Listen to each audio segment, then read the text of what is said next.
제2군단 부군단장님 네, 연결됐습니까? 나와 있습니다. 네, 증인께서는 정보사 휴민트의 현역 최고참이시며 책임자도 역임하셨습니다. 계엄 위기에 빠진 속에서 그 가운데 서 있는 정보사를 보면서 참 안타까운 마음이실 거라고 생각하는데, 정보사 관련해서 가장 정확하게 증언해 주시기를 기대합니다. 증인은 지난번 청문회에서 2024년 5월 말에 노상원으로부터 전화를 받았다고 하셨죠? 네, 무슨 내용이었습니까? 뜻밖의 전화였고 6, 7년 만에 전화할 일이나 관계가 없는데 전화 와서 좀 의문을 가졌는데 예.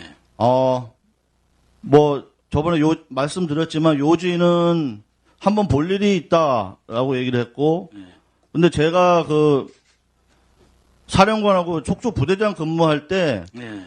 그 저의 성향을 잘 알고 있는 분입니다. 그래서 아직도 고집이 세냐 뭐 이렇게 하면서 너도 인정하냐 하면서 네 뭐 고집 세고 뭐 인정하는 저도 인정합니다. 라면서 뭐 그게 주 내용이었고 전화를 바로 끊었고 저는 한참 왜 이런 전화 했을까라고 의문을 가졌는데 그 의문이 계엄 이후에 풀렸습니다.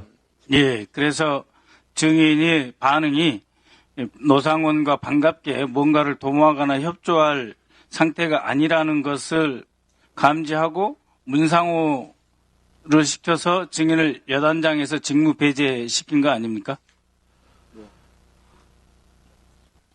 저도 역으로 생각해 보니까 이게 사실 거리가 안 되는데 제가 문제가 돼가지고 왜 이런 일이 생겼을까라고 했을 때 계엄이라고 이게 전제를 하니까 사실 그 노상원 사령관은 저하고 같이 호흡을 맞춰서 할 수 없다는 걸 본인도 알고 저도 압니다. 그래서 저기 문상호 사령관하고 둘이 그 협의해서 저를 좀 배제시키려는 노력을 한 게 아닐까 이런 의문을 가지고 있습니다. 의구심을 가지고 있습니다. 예. 5월 통화 이후 한 달 뒤에 정보사 역사상 초유의 기물 유출 간첩 사건이 터졌고 그저께 20년형을 1심에서 받았습니다.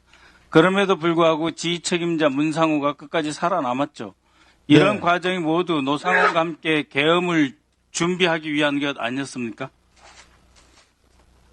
결국 지금은 다 그렇게 판단이 되고 그럴 가능성이 높다고 저도 생각을 하고 있습니다. 사실 그게 언론에는 굉장히 크게 다루어졌는데 사실 언론에 다루어질 문제도 아니고 또 사건화가 생기는 문제도 아닙니다. 짧게 얘기를 하면은 그때 외부 영해사무실 지원이 그 문제가 됐는데 사실 외부 영해사무실이라는 거는 저희가 민간 영역하고 협력하거나 협업하기 위해서 운영을 하는 겁니다. 그게 예, 목적입니다. 휴민트 관리, 블랙여원 관리할 때 원래 그렇게 해오던 기관 조직이었다 이런 말씀이시죠? 그래서 그걸 사무실 지원한 거를 업무 배임으로 걸었고, 예, 그래서 이건 시간이 없어서 네. 다른 질문으로 넘어가겠습니다. 노상원 수첩 보면 정치인 납치, 북한군 복장, 미군 사례 등 지극히 비상식적인 내용이 들어 있습니다. 또 수거 대상, 수집소 이런 표현이 있는데 이런 거는 정보사에서 쓰는 용어가 아니지 않습니까? 그런데 마치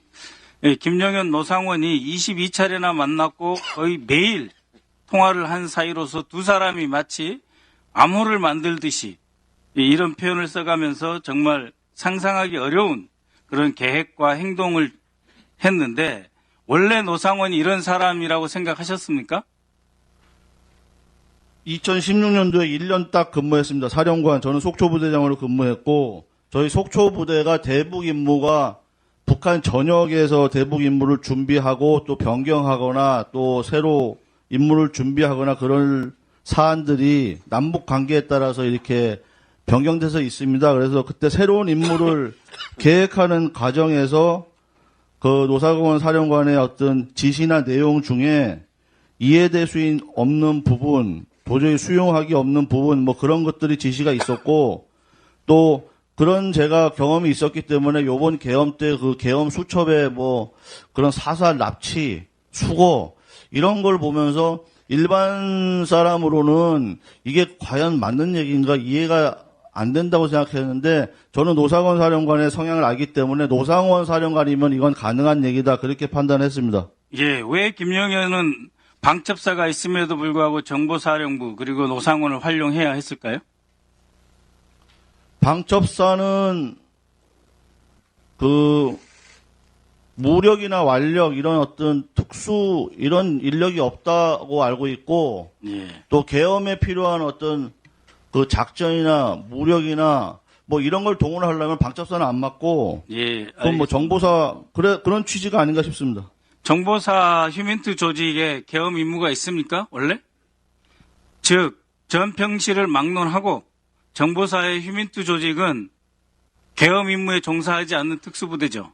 계엄 임무 자체가 없습니다. 계엄 임무 자체가 없고 저희는 전시 평시 임무만 있기 때문에 지금 뭐 불법 계엄 뭐 이렇게 얘기를 하는데 정상적인 계엄이라도 정보사는 동원될 수 없는 부대입니다. 바로 동원되면 그렇습니다. 불법입니다. 예. 그래서 대한민국 계엄 역사에 정보사가 동원된 일이 없었던 겁니다. 정보사가 계엄에 동원되고 김영현이 가장 엽기적인 노상훈과 함께 결탁해서 계엄을 준비했다는 것 자체가 내란 행위이고 그리고 정보사에 전혀 부여되지 않은 계엄 임무를 부여했다는 것 자체가 불법 임무로 내란이다. 저는 이렇게 생각합니다.